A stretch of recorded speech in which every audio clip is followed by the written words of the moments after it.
Hello दोस्तों, आज ये है एमसीयू मूवीज मैराथन की 7वीं वीडियो जिसमें हम बात करेंगे मार्वल सिनेमैटिक यूनिवर्स की 7वीं मूवी आयरन मैन 3 के बारे में। So let's start. नंबर 1, ये एमसीयू की दूसरी मूवी है जिसने बॉक्स ऑफिस पे $1 बिलियन से ज्यादा की कमाई की। ऐसा करने वाली पहली एमसीयू मूवी अवेंजर्स थी और अवेंजर्स के सुपर हिट होने की वजह से इस मूवी का बजट जो पहले $140 मिलियन था उसे बाद में बढ़ाकर $200 मिलियन कर दिया गया। नंबर 2, इस मूवी के साथ रॉबर्ट डाउनी जूनियर वो तीसरे एक्टर बन गए जिन्होंने 5 सुपर हीरो मूवीज में सेम हीरो का रोल किया। उन्होंने इससे पहले iron man, incredible Hulk, iron man 2 और अवेंजर्स में भी टोनी स्टार्क का रोल किया था। ऐसा करने वाले पहले एक्टर ह्यू जैकमैन थे जिन्होंने पहली 5 एक्समैन मूवीज में वुल्वरीन का रोल किया था और उनके बाद ये रिकॉर्ड सैम जैक्सन ने बनाया जिन्होंने एमसीयू की पहली 6 में से 5 मूवीज में निक फ्यूरी का रोल किया। नंबर 3, मूवी की शुरुआत में टोनी हो येनसेन से मिलता है, वही इंसान जो उसे आयरन मैन 1 मूवी में उसका पहला सूट बनाने में उसकी मदद करता है ताकि टोनी उन आतंकवादियों से बच के भाग सके।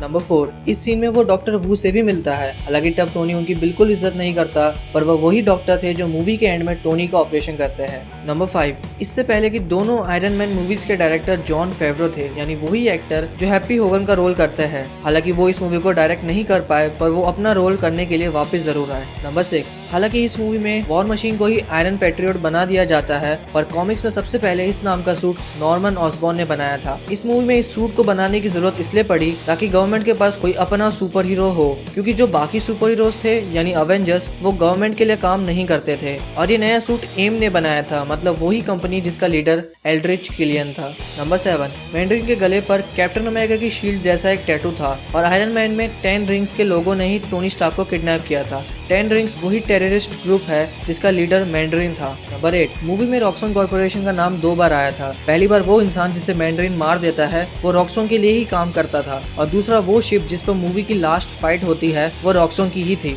नंबर 9, मूवी में एक बार पेपर पॉट्स आयरन मैन का सूट पहनती है जो एक रेफरेंस था क्योंकि कॉमिक्स में उसके पास अपना आयरन मैन सूट था जिसका नाम था रेस्क्यू। नंबर 10, इस मूवी के साथ मार्क रफेलो वो पहले एक्टर बन गए जिन्होंने 2 मूवीज में ब्रूस बैनर का रोल किया, क्योंकि इससे पहले के दोनों एक्टर्स यानी एरिक बैना और एडवर्ड नॉर्टन ने सिर्फ एक ही मूवी में ब्रूस बैनर का रोल किया था। नंबर 11, मूवी का जो पोस्ट क्रेडिट सीन था जिसमें टोनी अपनी स्टोरी ब्रूस को सुनाता है वो आइडिया रॉबर्ट डाउनी जूनियर का ही था। नंबर 12, कहा जाता है कि मूवी के पोस्ट क्रेडिट सीन का असली आइडिया ये था जिसमें आयरन मैन अपना डीप स्पेस सूट पहन के स्पेस में जाता है और गार्डियंस ऑफ द गैलेक्सी से मिलता है और शायद उसका कोई कैमियो भी हो सकता था उस मूवी में, क्योंकि उस टाइम कॉमिक्स में Tony guardians of the Galaxy का हिस्सा बन जाता है और उसके स्पेस सूट का एक टॉय भी मार्केट में आया था। नंबर 13, मूवी की विलन पहले एक लड़की होने वाली थी जिसका रोल प्ले करने वाली थी रेबेका हॉल, वही एक्ट्रेस जो इस मूवी में डॉक्टर माया हैंसन का रोल करती है। पर मार्वल के कुछ बड़े ऑफिसर्स को ये लगा कि एक फीमेल विलन होने की वजह से मूवी से जुड़े टॉयज कम बिक पाएंगे,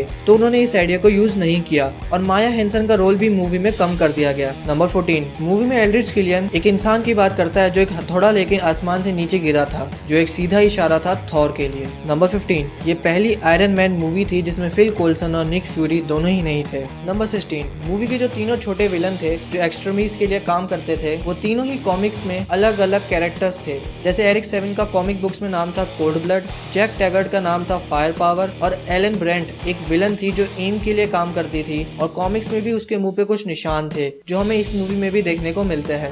नंबर 17, हैप्पी जब सबको सिक्योरिटी बैच पहनने के लिए कहता है तब वो बैम्बी का भी नाम लेता है। दरअसल कॉमिक्स में बैम्बी टोनी स्टार्क की सेक्रेटरी थी, पर मूवी में वो पेपर पॉट्स की सेक्रेटरी है और वो हमें आयरन मैन 2 में भी देखने को मिलती है। नंबर 18, एल्ड्रिच किलियन की बॉडी पे बने टैटू एक छोटा सा रेफरेंस थे आयरन मैन के एक फेमस विलन फिंग फैन फून के लिए। नंबर 19, ये एमसीयू के फेज 2 की पहली मूवी थी और इस फेज की सारी मूवीज में किसी न किसी का हाथ कटा है। जैसे इस मूवी में टोनी एल्ड्रिच किलियन का हाथ काट देता है और बाकी फिल्म्स में भी ऐसा हुआ है जो मैं उनकी वीडियोस में बताऊंगा, और ये हाथ काटने वाले सीन स्टार वॉर्स मूवीज से इंस्पायर्ड थे।